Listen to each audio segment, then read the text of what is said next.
भरतपुर नाम के एक गांव में एक किसान रहता था जिसका नाम रघु था।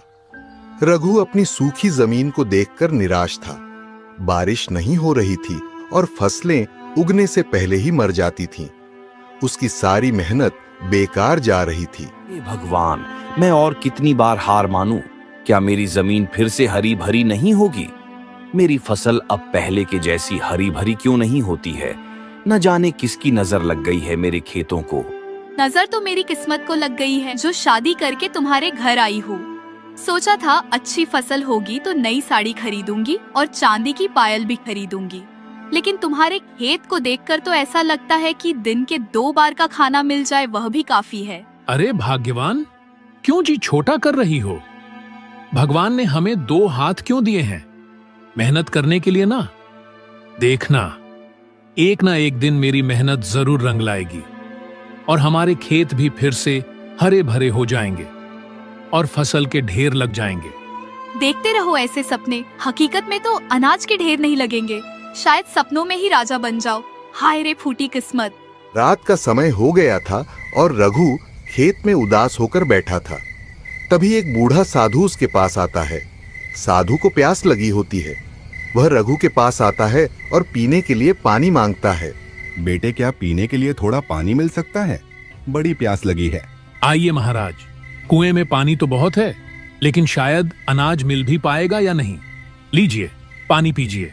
बहुत ज्यादा प्यास लगने की वजह से साधु पानी पी लेते हैं। थोड़ी देर बाद साधु रघु से पूछते हैं, बेटा, क्यों इतनी उदासी? क्या तुम अपनी जमीन को सोने जैसा फलता फूलता देखना चाहते हो? तो लो ये नक्शा। रघु के मन में डर और उत्सुकता का मिश्रण था, लेकिन उसने फैसला किया कि वह इस चुनौती को स्वीकार करेगा। रघु ने अपनी यात्रा शुरू की। जंगल में खतरों का सामना करते हुए उसकी हिम्मत बार बार टूटने को हुई, लेकिन वह हर मुश्किल से लड़ा। रघु एक नदी पार करने की कोशिश करता है। तभी एक भालू उसके सामने आ जाता है। तुम कौन हो और यहाँ क्यों आए हो? मैं अपनी जमीन को बचाने के लिए स्वर्ण बीज की खोज में हूँ। मुझे रोकना मत। रघु का साहस देखकर भालू ने उसे जाने दिया। यह उसका पहला इम्तिहान था। रघु एक चमकती हुई गुफा में प्रवेश करता है। वहां एक सुनहरा पेड़ होता है जिसके नीचे एक छोटा सा बीज रखा होता है।